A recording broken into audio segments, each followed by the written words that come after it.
ঢালাইয়ের মধ্যে কিভাবে ইলেকট্রিক্যাল পাইপগুলো থাকে এবং ঢাকা পড়ে যায়, কীভাবে ঢালাইয়ের মধ্যে ইলেকট্রিক্যাল পাইপ কন্ডুইট পাইপগুলো থাকে এবং ঢাকা পড়ে যায়।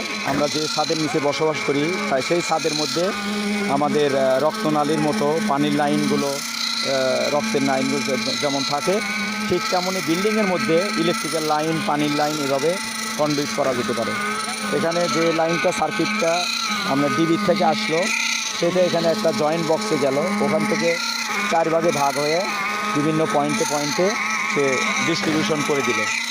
এইভাবে ইলেকট্রিক্যাল পয়েন্টগুলো এই ঢালাইয়ের সময় ইলেকট্রিক্যাল পয়েন্টগুলো, যেমন এখানে ফ্যান পয়েন্ট আছে, এই ফ্যান পয়েন্টের মধ্যে ফ্যান পয়েন্টে একটা লাইন আসছে, মেইন লাইন, এখান থেকে এই ওয়ালে, এই দেওয়ালে এইভাবে ভাগ হয়ে গেছে।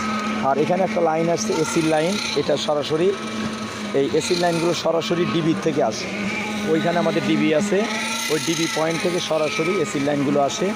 এইখানে টয়লেটের গিজার আছে।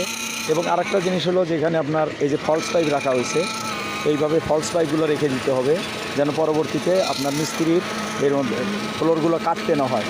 এটাও একটা লক্ষণীয় বিষয়। এইভাবে টয়লেটের জন্য ফলস পাইপগুলো স্লিপ পাইপ বলে, যে স্লিপ মানে ঘুমন্ত অবস্থায় আছে, স্লিপিং অবস্থায় আছে, এইভাবে রেখে দেবেন। পরে এটা অনেক কাজে লাগবে। পরে হয়তো 2-1 মিলিয়ে 10 মিলিয়ে এদিক ওদিক, সেটা আলাদা বিষয়। আমাদের কাজ প্রায় শেষ পর্যায়ে, এখন আমাদের এইটুকুন বাকি আছে।